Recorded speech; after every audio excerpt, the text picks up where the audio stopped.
After the video, be sure to check out my graphic novel, Video, now available for sale at the MF Steve Here shop on Etsy. The link is in the description. Hey friendo, Steve here. Welcome back to Coming Out Raw. I got your live Raw, not live. This isn't live. This is like a couple hours later. I got your Raw results for today, February 1st, 2016. It was kind of a shit show, to be honest with you. We're on the road to WrestleMania, so a lot of shit should be happening. There should be storylines happening, plot twists happening, matches being set, and with the exception of the main event, and then I guess Charlotte and Sasha Banks, that's not really happening. We'll just go down the line here and open up with Brock Lesnar and Paul Heyman coming out. Paul Heyman, of course, talks and talks and talks and talks. I love Paul Heyman. Getting a little bit tired. I like when Paul Heyman is the guy is making moves. You know what I mean? When he's the one with the machinations, if that's the correct word. Lately, I mean, God, for the past couple of years, he just comes out as Brock Lesnar's mouthpiece to try to sell the show, which is great. I love Paul Heyman. But I'm getting kind of bored of the thing that he does, and he's been doing endlessly for a while. Anyways, Paul Heyman comes out. He talks on behalf of Brock Lesnar, talks about Suplex City and all that kind of good stuff. Mentions Dean Ambrose. His music hits. He comes out. He cuts a promo on Brock, basically saying, I don't really care if you beat me up. I'm going to be the one winning at Fastlane. So probably not going to happen. Probably going to be Roman Reigns, but whatever. So that segment was what it was. It was better than Triple H and Stephanie coming out again. Let's see here. Then Kalisto beat Rusev by countout, by a legit countout. So that's good. It was a non-title match. Del Rio apparently is getting a rematch at Fastlane. Del Rio is at commentary. I really wish that this would be less of a... I hope maybe after the Del Rio thing, Kalisto does... I know this is just me talking, but I really want to see Kalisto do the open challenge that John Cena used to do. I thought that'd be really cool, like for him to prove his mettle every single week and not have to get beat by big guys and then have to come from behind like in like a subsequent match or something. I want him to go back to what John Cena was doing, which I thought was a really cool way of, like, you know, introducing surprises and you never know who's going to come down. I like that. My 2 cents. Then we had the Usos beat two of the Social Outcasts, Curtis Axel and Adam Rose. I guess Heath Slater just sort of was roaming around ringside, and apparently Bo Dallas and Bray Wyatt were tending to Blackjack Mulligan because he's ill, so that sucks. It's the Usos. I know what they want. They want him to have like that kind of Rikishi heat, because like their music sounds like him, and they always talk about the fact that he's their dad, but they don't have a giant ass that they literally wrap around somebody's head. They don't do that. That's why Rikishi was over, because he used to literally make people sniff his asshole, and the Usos don't do that. I don't want to see them do that. I don't know. I'm not into the Usos. Let's see here. And I like the Social Outcasts, so I'm kind of bummed they lost. Let's see here. Then there was a segment, Miz TV. Miz brought down AJ Styles and wouldn't let him talk in the mic, so AJ Styles beat him up. Not sure how they're going to get around the fact that AJ is not a great promo guy. This is one way.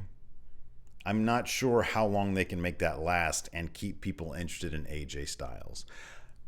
Maybe his wrestling will do it for him, but eventually if they want to get him to the main event scene, he's going to have to talk. Let's see here. Brie beat Charlotte. Legit. I mean, Ric Flair was fucking around and Charlotte was fucking around and Brie took advantage. That's good. This kind of is... See, this is what I'm kind of talking about, because we kind of know it's going to be Sasha versus Charlotte Banks at WrestleMania. And we have Charlotte and Ric Flair and her dad Ric Flair's sort of relationship, possibly with this showing signs of fraying. Maybe it's something interesting. Let's see here, and it's a good win for Brie. I probably did this for Nikki because she just got out of surgery, and it's probably nice to see her sister win a fake fight. Let's see here. Big Show beat Eric Rowan, and then he got beat down by the Wyatts. I don't fucking care. I don't care. Titus O'Neil once again beat Tyler Breeze. This is a superstar. I think this was on Superstars. What did Tyler Breeze do? Was it just because he left TV? There was a rumor that Tyler Breeze left TV tapings early, or left a TV taping early, and that's why he's in the doghouse. That's why he's losing to Titus O'Neil, who I love. Titus O'Neil. I just don't think he's ever going to go anywhere. I'd love to see him get a push, but this ain't a push. This is beating a guy who has barely been in the main roster for 2 seconds, and he's fucking up already. Apparently, allegedly, according to rumor. Triple H and Brock Lesnar had sex backstage. There was a segment that showed that happening. They didn't actually have sex, but they got really close to each other and got all throaty. Let's see here. Ziggler then beat Kevin Owens. Dolph Ziggler beat Kevin Owens. Dolph Ziggler kind of needed this win. And it kind of feels like it's just like this is one win on Raw, not even on pay-per-view. And it keeps him semi-legitimate as a main event. As a mid-card threat, kind of. It doesn't really hurt Kevin Owens, and it only really helps Dolph Ziggler, so good for him.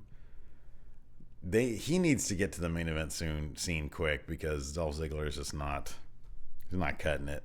Sasha Banks came out, cut a promo. Team Bad came out, said we're all good. It was obvious they weren't. Sasha Banks is going to fight Becky, but Team Bad interfered, turned on Sasha. Now Sasha is fully and completely on her own, ready to take on Charlotte at WrestleMania, so that's good. Maybe it'll be Becky and Sasha at Fastlane against Team Bad. Maybe, is that what we're thinking? Guess who's going to get the pin on that one? And then finally in our main event, then there was a segment earlier on, I missed this. Stephanie was hosting Roman Reigns and Dean Ambrose in her office, and she had like the Triple H's belt on display, and she was just shit talking them. And Roman Reigns, he was just mumbling the whole time. Like, Dean Ambrose threw him a couple of softballs that he could have run with. Their chemistry's okay.